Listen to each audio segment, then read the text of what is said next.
Good morning, my dear friends. Greetings in Jesus' name. Acts chapter 7, verses 22 to 28. Acts chapter 17, verses 22 to 28. Paul is at Athens now. He has actually to a large extent surveyed the city while he was waiting for Timothy and Silas to arrive. And during his time, he realized that Athens was a land filled with idols. Many new gods must have truly baffled this Jewish man.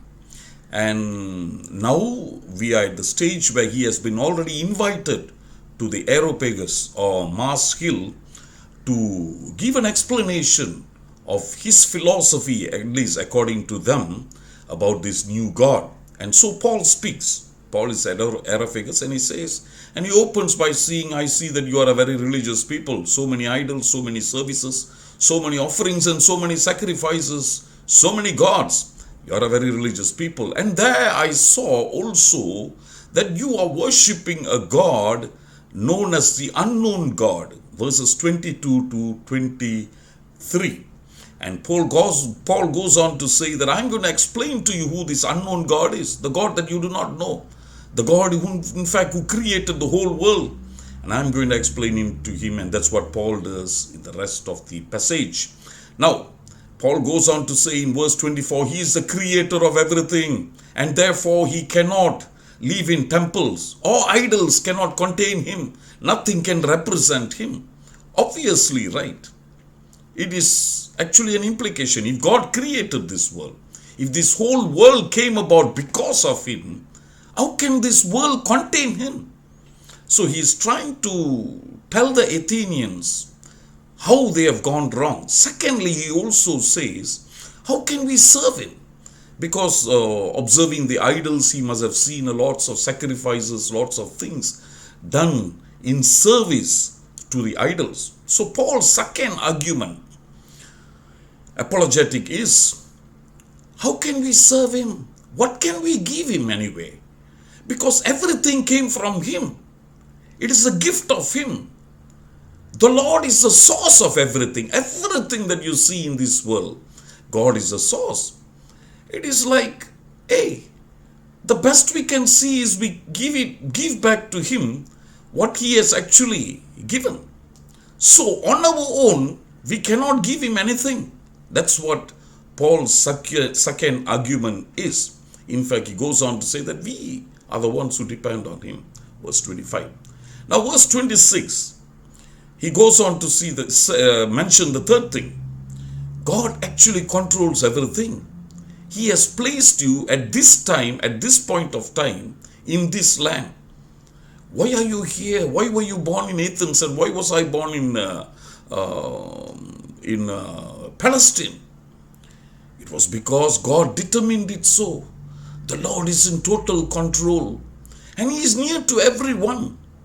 He is near to me when I am in Palestine. He is near to you when you are in Athens. He is near to us because he is the creator. That's the implication. He is near to all of us, and when we call upon him, we can actually find him. Verses 27 to 28, he quotes their own poets. And he says, some of your own poets have mentioned this, that we are actually children of God. So actually we came from him. He as a father is near to us. We have somehow gone astray, misunderstood him, misunderstood everything. And now he's near to us as always. And when we call upon him, we in fact can find him. This is the first part of the sermon, people of God. I will go to the next or second part tomorrow, but it is a good sermon to meditate on. Please read. This is how Paul preaches to a Gentile crowd, or to a crowd that is idol worshipping. He begins by creation, and then he moves on to salvation through Jesus Christ and Christ alone. And so Paul's idea was, except for the atheists, 2000 years ago, people of God, most of them were believers in some form of God, some kind of a supernatural power that we call God created this world. Everyone, almost all believed that. Only the atheists don't. And the atheist argument is absurd. Something came from nothing. Can you actually explain what is nothing? If you think about it, actually, your head will burst. Nothing. The minute you try to describe something, it is something. It cannot be nothing. And the atheists say it is from this nothing that something came. And what is nothing, I do not know. Anyway, let's forget it for a moment. Except for atheists, everyone believes in a supernatural power that created this world.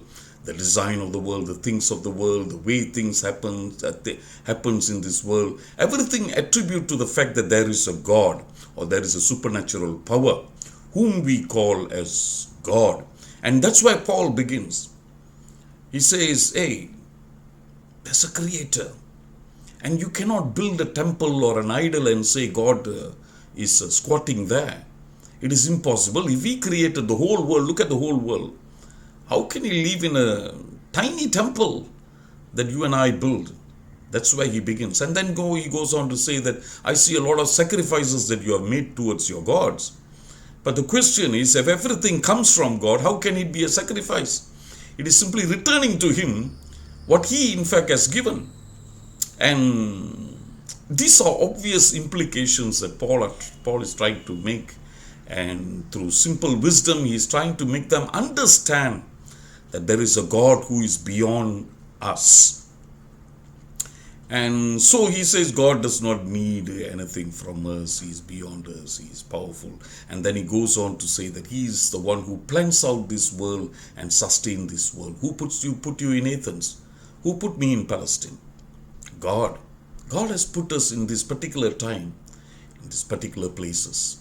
And your poet themselves say that it is from him that we have come. And therefore, it simply means that he knows who we are, where we are, and he's near to us, and when we call upon him, we can find him. That's Paul's argument. Read the following verses, people of God. 1 Kings chapter 8, verse 27, Isaiah 42:5, Job 22 and verse 2, Psalm 50, verses 9 and 10. And may I leave you with this verse from Micah chapter 6, verses 6 and 7. The prophet's confusion or the prophet's clarification is this. With what shall I come before the Lord when I bow before the God on high? Should I come to him with burnt offerings, with year-old calves? Would the Lord be pleased with thousands of rams or with 10,000 rivers of oil? Shall I present my firstborn for my transgression, the fruit of my body for the sin of my soul? Can I do that? Because who gave the thousands of rams? Who is the source of rivers of oil? Who is the one who gave life to my firstborn? The obvious answer, the rhetorical question, the obvious answer is God.